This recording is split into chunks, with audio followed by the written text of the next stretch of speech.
अध्याय 1 देख रहे हैं। फ्रांसीसी क्रांति।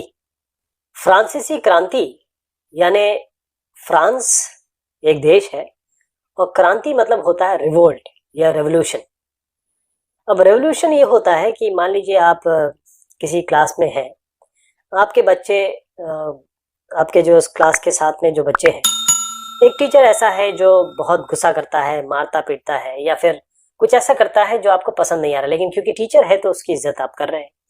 लेकिन एक समय ऐसा आ जाता है जब आप उसकी जो प्रताड़ना है उसे नहीं सह पा रहे हैं, वो जो भी कर रहा है या कर रही है।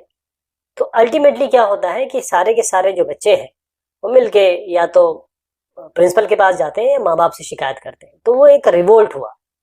यानी कि जब फ्रांसीसी क्रांति हुई तो ये जो क्रांति हुई उसने इतने सारी जगह, इतने सारे लोगों को इफेक्ट किया कि इस क्रांति को जानना बहुत जरूरी बन जाता है। इस क्रांति में लोगों ने क्या क्या किया, कौन कौन से लोग आए, इसमें दार्शनिक आए, कई आप कहें नेतागण आए, और किस तरीके से एक राजा या राजतंत्र का खात्मा हुआ और गणतंत्र यानी रिपब्लिक का एक तरीके से उदय हुआ, इसको हम जानेंगे।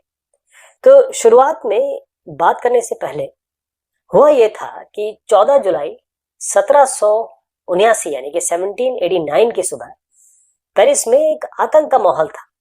सम्राट जो थे वहां के, उन्होंने सेना को शहर में घुसने का आदेश दे दिया। अब ये क्यों हुआ, ये हम देख रहे हैं कि हुआ क्या, इसके बाद हम जानेंगे कि ये इसके कारण क्या थे। ये अफवाह हो गई थी कि गोलियां चल सकती है सब पे।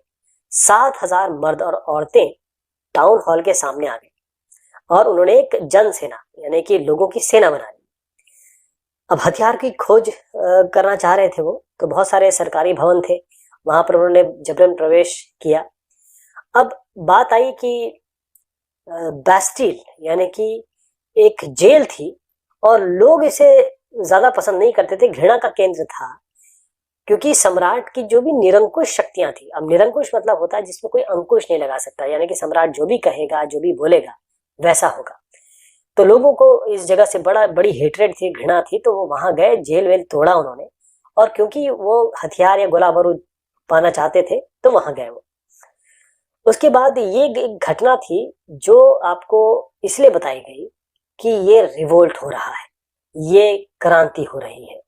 लेकिन ये बहुत दिनों तक जारी रहा। पेरिस और उसके आसपास के देहाती क्षेत्र, पेरिस फ्रांस में ही है और आज राजधानी है फ्रांस की। अब हो क्या रहा था कि जो पाव रोटी है, जो आप आज रोटी है या पाव खाते हैं, ब्रेड खाते हैं, उसकी कीमतें बढ़ गई थी, उसका विरोध हो रहा था। आप देखिए उस समय एक पाव का या रोटी का की महंगाई ने क्या किया, क्योंकि उस समय खाने की बड़ी दिक्कत थी और जो आज हमारा लेवल है उसी तरीके का वहां लेवल नहीं था। अब इसको इतिहासकारों ने, जो हिस्टोरियंस हैं, उन्होंने ये नहीं देखा कि ये अभी हुआ है, पाव रोटी के कारण हुआ है। इसके पहले बहुत सारी ऐसी कड़ियां जुड़ी जिसके कारण ये काम हुआ, जिसके कारण ये हुआ, और ये अंततः कहां तक गया, जहां तक हमने ये देखा कि यहाँ पर कमांडर मारा गया, कैदियों को छुड़ा लिया गया, जो कि केवल 7 ही थे, लेकिन 7 मतलब 7 थे, लेकिन फिर भी ये कड़ियां थी। ये केवल एक दिन नहीं हो गया, बहुत सारी चीज हुई जिससे अंततः सम्राट जो निरंकुश हम बता रहे हैं उसको फांसी दी गई। कई लोगों को ऐसी उम्मीद नहीं थी कि ऐसा होगा। अब ये एक चित्र है, ये चित्र बताता है कि जो बैस्टिल है उसको किस तरीके से ध्वस्त किया गया। ये ध्वंस का एक चित्र है और यादगार चित्र है ये।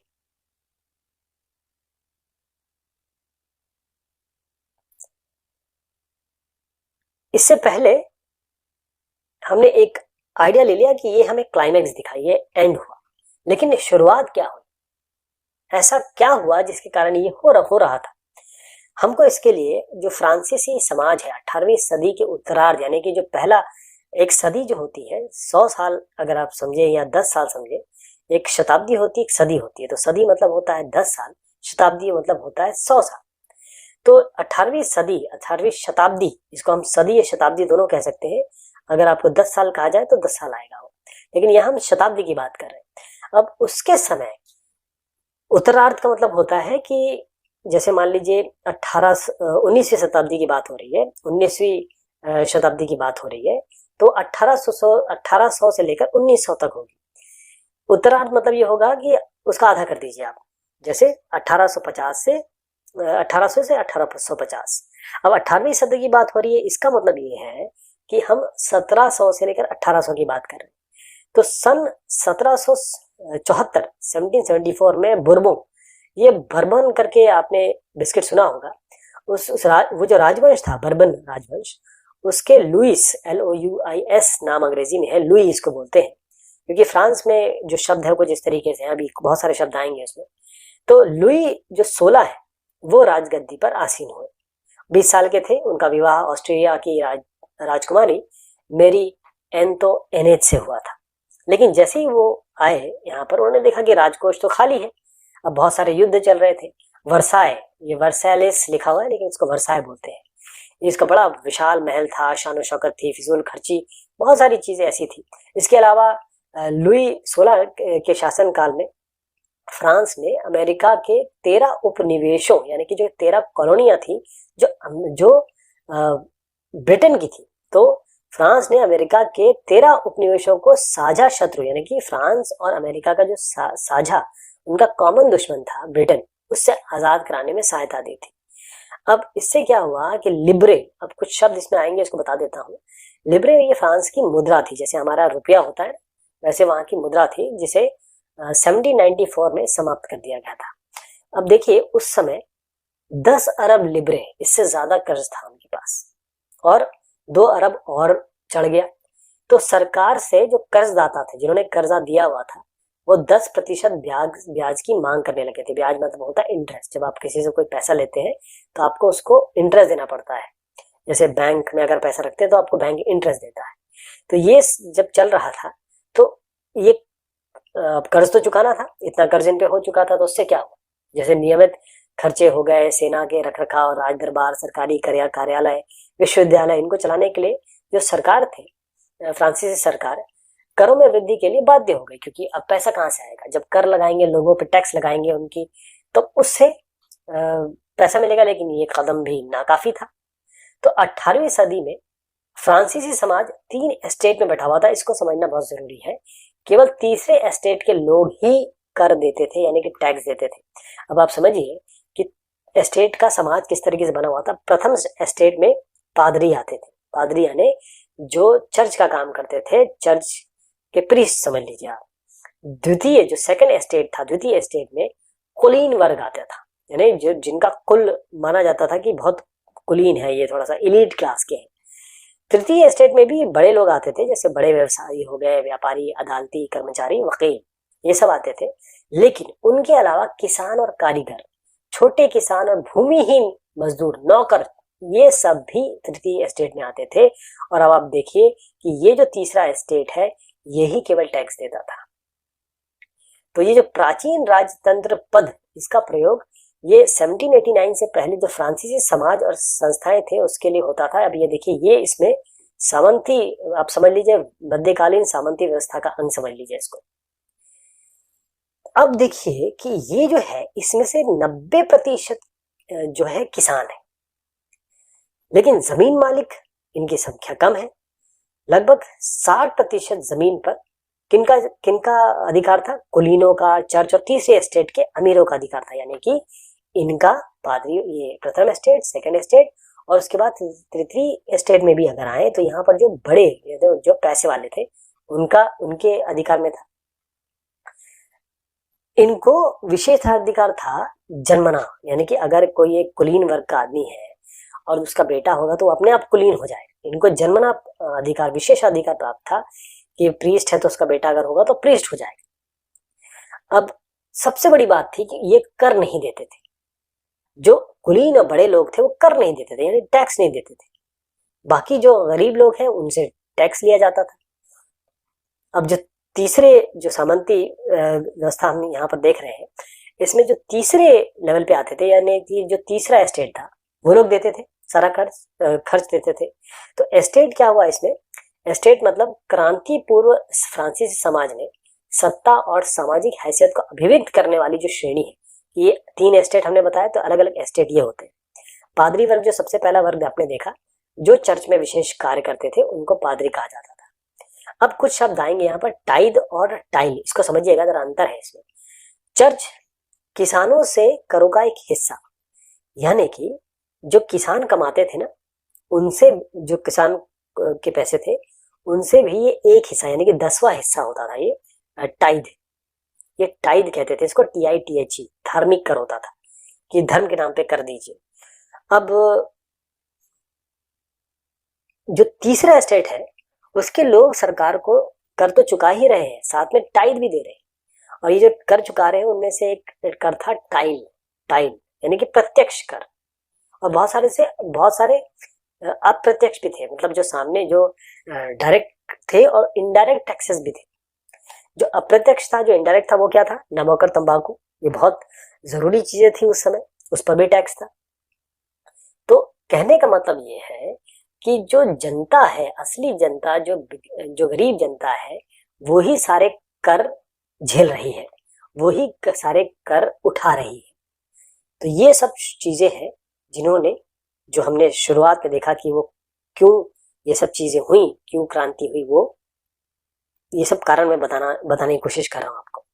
एक इसमें चित्रण है, एक इसको कहा जाता है मकड़ा और मक्खी। तो ये कुलीन व्यक्ति है, देखिए कितने आलीशान तरीके से बैठे हुए हैं साहब।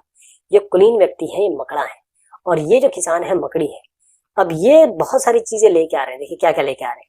ये फल, अनाज, पैसा, सैलड, सलाद, ये इनसे ले भी रहे हैं जो कुलीन वर्ग वाले हैं, और इनकी तरफ देख भी नहीं रहे, यानी कि इनको हीन भावना से देख भी रहे। इसको कहा जाता है मकड़ा और मक्खी। ये एक चित्रण किया गया है। जीविका संकट एक शब्द आएगा, ऐसी वो स्थिति जहां पर खाने के भी लाले पड़ जाए। अनाम का मतलब होता है जिसका नाम नहीं पता। तो अब ऐसी समस्या आ गई, इस समय लोगों की ऐसी समस्या आ गई कि खाने की दिक्कत हो गई। फ्रांस की जनसंख्या 1715 में 2.3 करोड़ थी, और ये जाते जाते मतलब 1789 में ये बढ़कर 2.8 करोड़ हो गई, 2.8 हो गई। अब इस हिसाब से उत्पादन तो हो नहीं रहा था। तो पाव रोटी, जो मेन पाव रोटी था, यानी कि जैसे हम रोटी और पाव कहते हैं, वो उसके दाम बढ़ गए। और कारखाने में जो मजदूर थे उनको मजदूरी नहीं ठीक से मिल पा रही थी, क्योंकि मजदूरी मालिक तय करते थे। तो अमीर गरीब की जो खाड़ी, एक समझ लीजिए, एक उनके बीच में जो खाड़ी थी, या कहें कि जो खाई थी, वो बहुत बहुत ज्यादा बड़ी हो गई। इसके अलावा सूखे और ओले का प्रकोप होने लगा, और हुआ तो पैदावार और गिर गई, तो पाव रोटी कहां से आएगी? तो ऐसी स्थिति में जीविका संकट आ गया।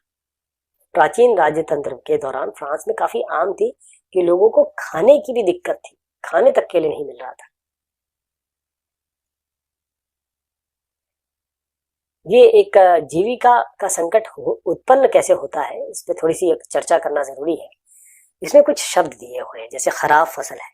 अब खराब फसल हुई तो क्या होगा? इसमें कुछ शब्द है, जैसे खाद्य दंगे, अन्नाभाव, मृतकों की संख्या में वृद्धि, खाद्य पदार्थों की बढ़ती कीमत और कमजोर शरीर। तो जब खराब फसल होगी तो क्या होगा? ये जीविका संकट का चक्र है। खराब फसल होगी तो क्या होगा? अन्न का अभाव होगा, तो इस जगह पे अन्न अभाव लिख सकते हैं। अन्न का अभाव होगा तो क्या होगा?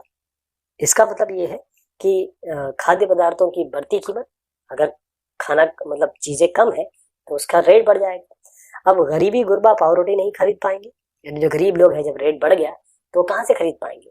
और ये होगा तो क्या क्या हो सकता है? ये होगा तो मृतकों की संख्या में वृद्धि हो जाएगी, इससे महामारी फैल जाएगी। और ये भी हो सकता है कि खाने के नाम पे दंगे हो, और खाने के नाम पे दंगे होंगे तो फिर आपका देखिए एक कमजोर शरीर से महामारी हो सकती है, खाने के नाम पे दंगे हो सकते हैं। तो ये सब चीजें आपकी एक जीविका संकट को लेके आएगी। अब जो मध्य वर्ग आया, अब ये सब चीजें चल रही थी, लेकिन मध्य वर्ग जब आया, उसने विशेषाधिकारों के अंत की कल्पना की। उसने सोचा, उसने जाना कि इन लोगों को हम केवल जो थर्ड फ्रंट है, यानी कि तीसरा एस्टेट है, वही सब कुछ देता है। ये जो तीसरा एस्टेट था, उनके लोगों ने, क्योंकि कुछ लोग समृद्ध हो गए, उनमें भी कई लोग ऐसे थे जो समृद्ध और शिक्षित थे। आपने देखा था कि जो तीसरा स्टेट है उसमें कई लोग ऐसे थे जो गरीब किसान थे, लेकिन तो उनसे ऊपर भी थोड़े शिक्षित व्यवसायी भी थे। तो कई लोग ऐसे थे उनमें जिन्होंने ये सोचा और जिनको ये पता लगा कि भाई ये जो जन्माना विशेषाधिकार लोगों को मिला हुआ है कि भाई कोई कुलीन है तो उसका बेटा कुलीन हो जाएगा, या फिर कोई पादरी है तो उसका बेटा पादरी हो जाएगा, तो उन्होंने कहा कि नहीं, ये ठीक नहीं है। तो इसी हिसाब से जॉन लॉक और जॉन जॉक, ये जॉन जॉक रूसो, ये दार्शनिक थे। उन्होंने काफी चीजें लिखी, जैसे टू ट्रीटाइजेस ऑफ गवर्नमेंट में लॉक ने राजा के जो दैवी और निरंकुश जो अधिकार थे उसका, मतलब राजा को ये माना जाता था कि ये भगवान है हमारा, और उसको सारे अधिकार दे दिए गए थे। तो इसका खंडन किया इन्होंने कहा नहीं, ये तो ठीक नहीं है। उन्होंने फिर ये मॉन्टेस्क्यू, इन्होंने the spirit of the laws, इस रचना में सरकार के अंदर 3 अलग अलग सत्ता विभाजन की बात की, विधायिका, कार्यपालिका और न्यायपालिका। जब यूएसए यानी कि संयुक्त राज्य अमेरिका में 13 उपनिवेशों ने ब्रिटेन को खुद को जब आजाद यानी कि जो इंडिपेंडेंट घोषित कर दिया, तो वहां इसी मॉडल की सरकार बनी, यानी कि विधायिका, कार्यपालिका और न्यायपालिका।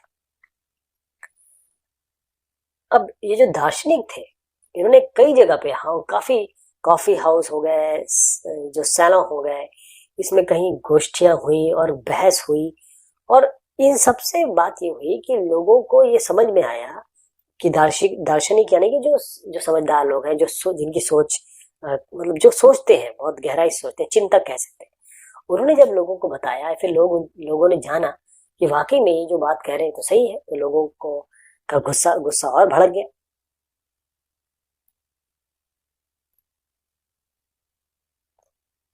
तो ये सब चीजें जो हो रही थी, यही जो सबसे पहले हमने बात की थी ना कि क्यों इस तरीके से लोगों ने रिवोल्ट किया।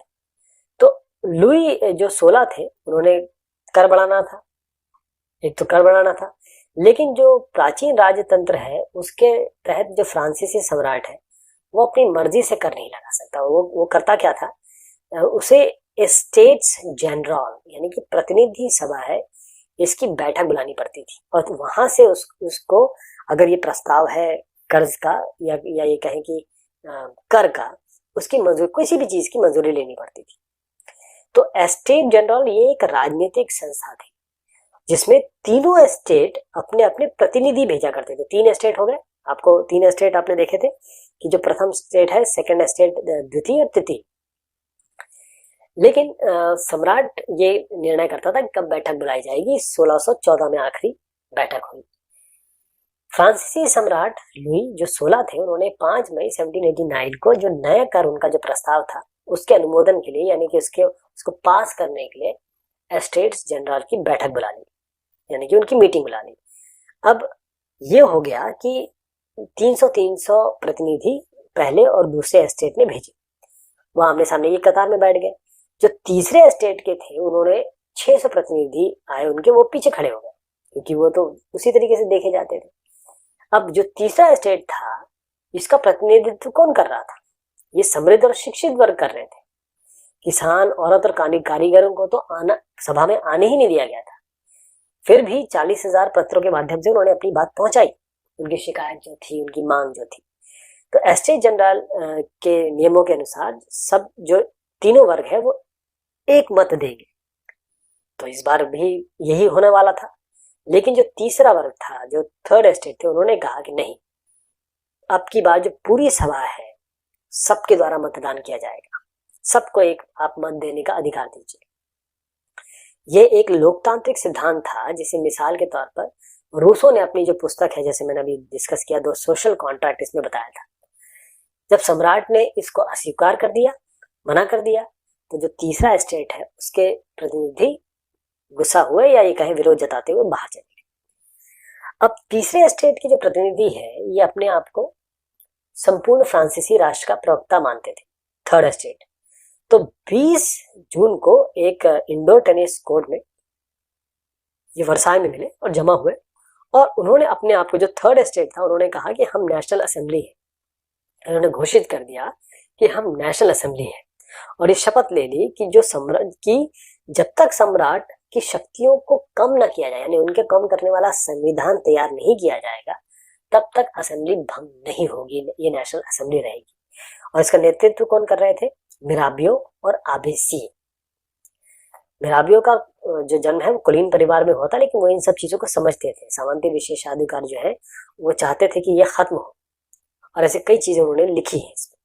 उन्होंने बहुत जबरदस्त पैम्पलेट भी लिखी थी।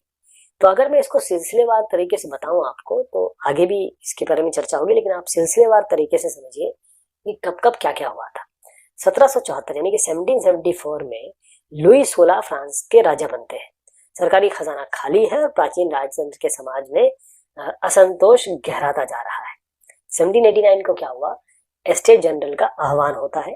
तृतीय एस्टेट नेशनल असेंबली का गठन कर देता है और बैस्टिल पे हमला होता है और देहात में किसानों का विद्रोह शुरू हो जाता है। ये हम देख चुके हैं। अब 1791 में इसके बारे में भी हम सबके बारे में चर्चा करेंगे, लेकिन सिलसिलेवार तरीके से आप समझ लीजिए कि 1791 में सम्राट की शक्तियों पर अंकुश लगाने और सभी मनुष्यों को, सभी जितने भी लोग हैं, उनको जो मूलभूत यानी कि जो बेसिक अधिकार है उसके लिए संविधान बनाया जाता है। फिर 1792 से 93 में क्या हुआ? फ्रांस जो है गणराज्य बनता है, बाकायदा एक गणराज्य यानी कि रिपब्लिक बनता है, और राजा को सिर काट के मार दिया जाता है।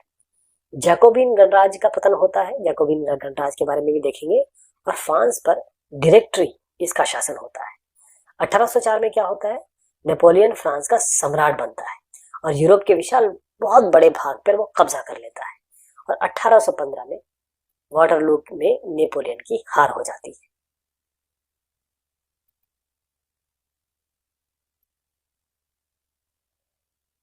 ये जो अभी हमने जो बात की कि टेनिस कोर्ट में शपथ ले रहे हैं, नेशनल असेंबली का गठन हो रहा है, उसका चित्रण है ये।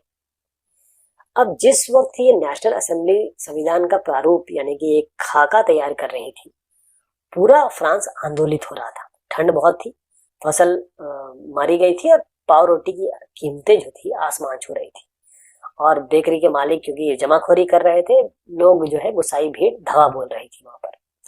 और दूसरी तरफ सम्राट ने क्या किया? उसने सेना को पेरिस में प्रवेश करने का आदेश दे दिया और उसके बाद जो भीड़ थी गुस्सा हो गई और 14 जुलाई को बैस्टिल पर धावा बोलकर उसे नेस्तनाबूद कर दिया। क्रुद्ध भीड़ ने 14 जुलाई में ये काम किया।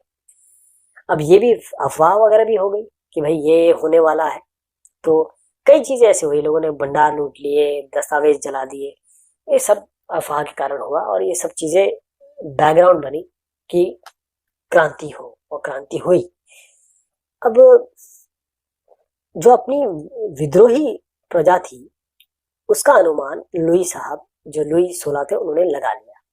उन्होंने जो नेशनल असेंबली तीसरे स्टेट ने बनाई थी उसको मान्यता दे दी और ये मान लिया कि जो उसकी सत्ता है उस पर संविधान का अंकुश रहेगा। तो 4 अगस्त 1789 तो रात को असेंबली ने क्या किया?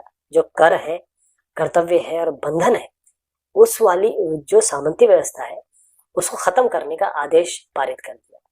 पादी वर्ग के जो लोग हैं उनको भी अपने विशेषाधिकार को छोड़ने के लिए विवश कर दिया गया। धार्मिक कर को समाप्त कर दिया गया। चर्च के स्वामित्व में या चर्च के अंडर में जो भूमि थी उसको भी ले लिया गया। तो इससे 20 अरब लिब्रे इसकी संपत्ति सरकार के हाथ में आ गई। ये एक चित्र दिखाता है कि किस तरह किसानों के जत्थे, ये एरो दिखा रहे हैं, ये जो मार्गदर्शन है ये बता रहा है किस तरीके से ये जत्थे एक जगह से दूसरी जगह फैलते जा रहे थे, यानी क्रांति धीरे धीरे धीरे बढ़ रही थी। अब संविधान बनना शुरू हो गया था। अब बना तो फ्रांस संवैधानिक राजतंत्र बन गया। नेशनल असेंबली ने 1791 में संविधान का पूरा एक प्रारूप तैयार कर लिया। जो मुख्य उद्देश्य था वो सम्राट जो थे, जैसे लुई 16 साहब की बात चल रही थी, उनकी शक्तियों को कम करना था या सीमित करना था। एक व्यक्ति के हाथ में अगर ये सब आ गया ना तो फिर इसी तरीके से दिक्कतें आएंगी। तो उन्होंने कहा अलग अलग संस्थाएं बना दी जाए, विधायिका, कार्यपालिका, न्यायपालिका। और इसको किस तरीके से बना? इसी से संवैधानिक राजतंत्र की नींव पड़ी फ्रांस की। तो ये कैसी राजनीतिक व्यवस्था जो बनाई गई वो किस तरीके से थी, इसको थोड़ा समझने की कोशिश करिएगा। ये 1791 के जो संविधान था उसके अंतर्गत राजनीतिक व्यवस्था का खाका क्या बनाया गया था? इसका ये था कि पहले तो जो पॉपुलेशन है, लोग हैं, उनमें से कुछ सक्रिय नागरिक बता दिए गए, कुछ निष्क्रिय नागरिक बता दिए गए। सक्रिय नागरिक वो थे जिनको मताधिकार का मताधिकार कर सकते थे, यानी वोटिंग कर सकते थे।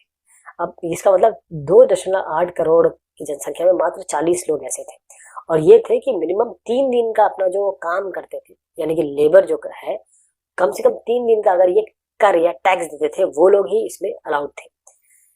निष्क्रिय नागरिक वो थे कि मताधिकार इनको नहीं था, वोटिंग नहीं कर सकते थे। 30 लाख पुरुष, महिलाएं, बच्चे और 25 वर्ष से कम उम्र के व्यक्तियों को मताधिकार मिला ही नहीं था।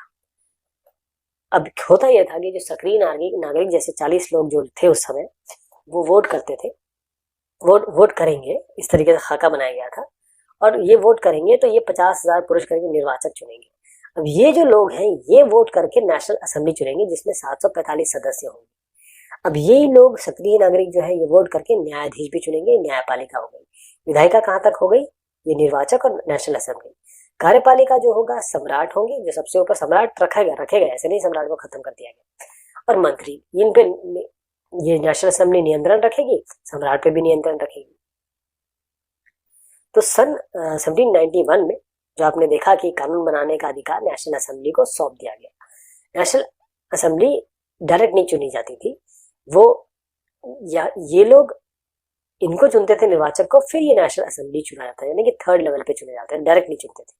और 25 वर्ष से अधिक उम्र के लोग जो कम से कम 3 दिन की मजदूरी के बराबर कर चुकाते थे, 3 दिन की जो मजदूरी है या लेबर, जो भी वो पैसा कमाते हैं, उसके बराबर अगर वो कर चुकाते हैं, टैक्स चुकाते हैं, तो उन्हीं को किसका अधिकार था? वोटिंग करने का अधिकार था। बाकी सबको कह दिया गया कि आप निष्क्रिय नागरिक है।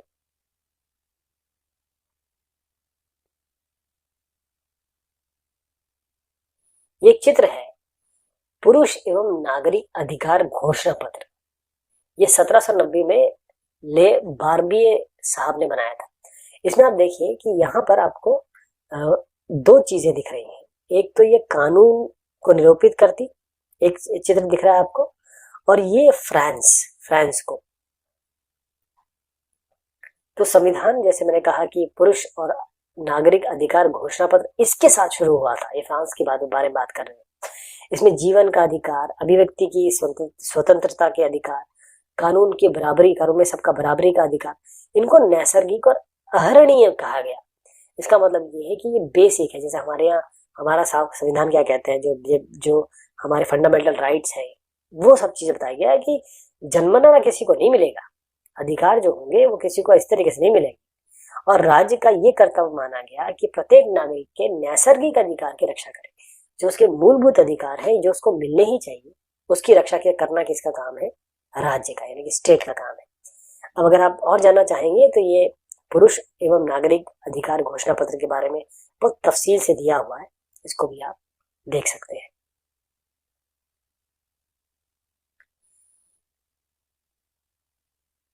उस समय बहुत सारे लोग ज्यादा पढ़े लिखे तो थे नहीं, तो अगर जो विचार है उनका या कोई भी चीज को बताना होता था, तो उसके लिए सिंबल या पिक्चर यूज किए जाते थे। तो ले बार्बियो ने, जो अभी आपने देखा था कि उन्हें अधिकारों के घोषणा पत्र को लोगों तक पहुंचाने के लिए कुछ प्रतीकों का इस्तेमाल किया, कुछ सिंबल्स का इस्तेमाल किया। जैसे टूटी हुई जंजीर है। टूटी हुई जंजीर का मतलब ये था कि दासों को बांधने के लिए जंजीरों का प्रयोग होता था। टूटी हुई हथकड़ी का मतलब है आजादी। ये है आपका बंधी हुई लकड़ियां। इसका मतलब अगर एक लकड़ी है तो टूट जाएगी, इसको छड़ों का बर्छीदार गट्ठर कहे। अगर एक का है, यानी कि बहुत सारी लकड़ियां एक साथ जुड़ी हुई, तो उसको आप तोड़ नहीं सकते। ये त्रिभुज के अंदर रोशनी, इसका मतलब सर्वदर्शी आंख ज्ञान का प्रतीक है। ज्ञान, इसका मतलब समझ लीजिए नॉलेज का प्रतीक है। सूर्य की किरणें अज्ञान रूपी अंधेरे को मिटा देंगी। राजदंड, ये शाही सत्ता का प्रतीक था, सिंबल था। और यहाँ पर ये सनातनता का प्रतीक था कि कोई भी चीज जो है, सब चीजें इस तरीके से जाएंगी और वहां यहाँ खत्म हो जाएंगी, या फिर ये कहें कि सब चीजें अंगूठी की तरह किसी भी चीज का कोई और छोट नहीं होता।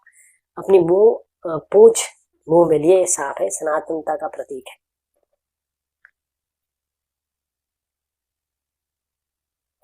इसमें लाल फ्राइजियन टोपी है, इसके बारे में भी आगे चर्चा होगी कि ये लोग कौन पहनते थे। जो दास थे वो जब स्वतंत्र हो जाते थे, यानी कि जो दास थे, जो किसी के लिए काम करते थे, जब वो स्वतंत्र हो जाते थे तो लाल फ्राइजियन टोपी पहनते थे। जैसे हमने अभी एक चित्र में देखा था, ये जो दो महिलाओं का चित्र था, ये जो नीला सफेद है ये फ्रांस का राष्ट्रीय रंग भी है। और ये जो चित्र है ये डैनो वाली स्त्री यानी कि कानून का मानवीय रूप है। और ये विधि पट है, कानून सबके लिए समान है और उसकी नजर में सब बराबर है।